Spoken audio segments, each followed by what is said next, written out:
This 17 News at Noon podcast is brought to you by Clinica Sierra Vista. Welcome back to 17 News at Noon podcast, where we share your news on your schedule.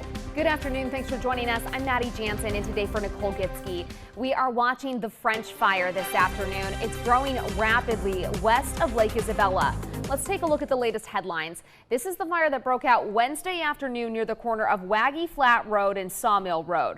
As of this morning, Kern County Fire estimated that fire had burned 4,272 acres, and it's still just 5% contained. Several structures have been burned, but we've yet to get a definite count on those. 17's Moses Small has covered this blaze since Wednesday, and he's joining us now from the fire lines with the latest on what he's heard from talking to residents up in that area. Moses?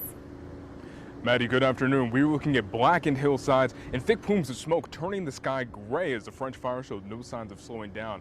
It's nearly doubled in size since just yesterday and now covers over 4,200 acres. And again, this all started on Wednesday afternoon when fire crews were called to the area of Sawmill and Waggy Flat Roads. And this fire started in dense woods, burning several homes to the ground and threatening many more. Firefighters from as far as San Diego are still battling the blaze, using trucks on the ground and helicopters overhead. What makes this fire so difficult to control? The access and terrain to get the different type of equipment in there. It takes several hours to walk like a heavy equipment like dozers into there that give us a lot of bolster our strength and ability to cut a lot of line in quickly. Ballpark immediately threatened is about approximately 100 right now.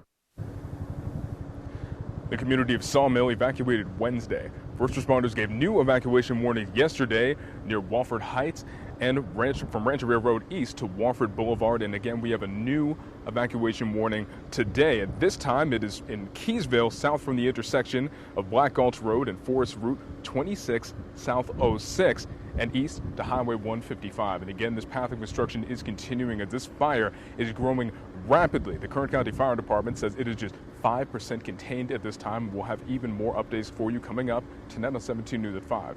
In the Isabella Highlands, Moses Small, 17 News. And a reminder, one of the easiest ways to be prepared for potential wildfires and other disasters like earthquakes is to sign up for alerts from Kern County Emergency Services.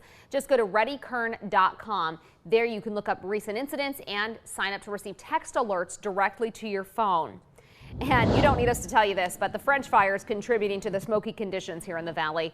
Combined with larger wildfires burning up north, the skies continue to be filled with particulate matter, triggering a public health alert.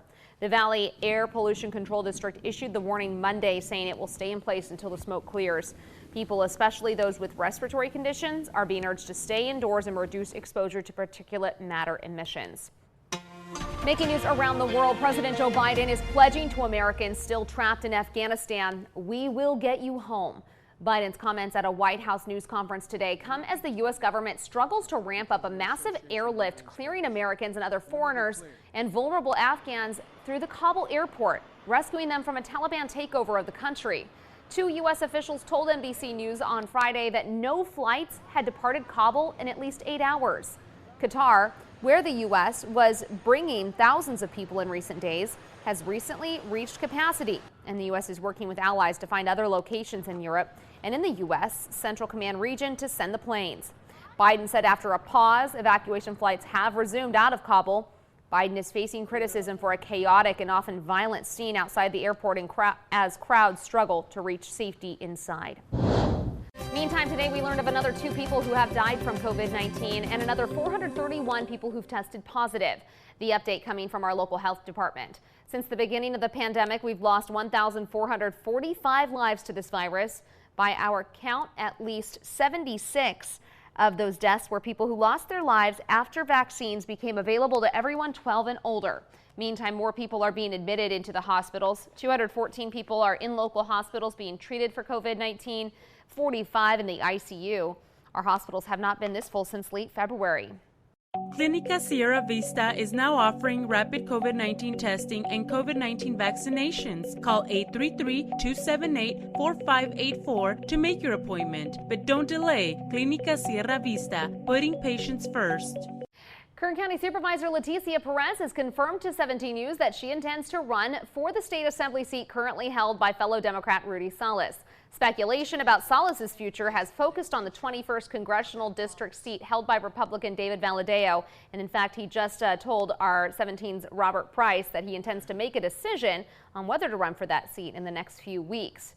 Democrats Nicole Parra and Brian Osorio, as well as Republican Chris Matisse, have already declared their intentions to challenge Valadao. Parra told the San Joaquin Valley Sun on Thursday that she fully expects Salas to enter the race.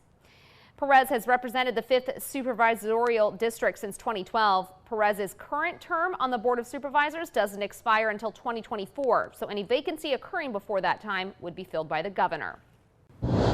FFX is coming back tonight. We're less than 24 hours away from the kickoff of the 2021 high school football season and the return of Friday Football Xtra. Every Friday night, you can catch all the headlines and highlights with 17 Sports Director Taylor Schaub. FFX kicks off tonight at 11:11 right here on TV 17. Business Watch: Bolthouse Farms is the latest company offering incentives to hire new employees and keep them on the job. Bolthouse announced they're offering a $500 bonus for all new hourly production employees hired at the company's facility in Bakersfield. Bolthouse says they hope the bonus will attract talented new employees. The hiring bonus began earlier this month and will run through at least September. For a full list of open positions at Bolthouse Farms, visit bolthouse.com/jobs. Toys R Us is coming back to life again, this time inside Macy's. This marks the third iteration for the toy store brand after the original big box store went bankrupt and liquidated in 2017. The brand was given new life with 2 pop-up shops in malls just before the COVID-19 pandemic shut those down. And now an assortment of toys, games, and other gadgets for kids will live under the brand name inside more than 400 Macy's department stores. Meantime, a local church needs your help to stay open. Blessing Corner Ministries, known for their generous food giveaways and community outreach, has been at their First Street and Union Avenue location since 2005. They have until the end of August to raise enough money to stay in business. That's why KGET is teaming up with Blessing Corner to host a barbecue fundraiser. It's happening next Wednesday at the Blessing Corner from 10 a.m. to 6 p.m. We hope we see you out there. The 17 News at Noon podcast is a production of KGET and Nexstar Media Group. For more on all of the headlines in today's show, head to kget.com.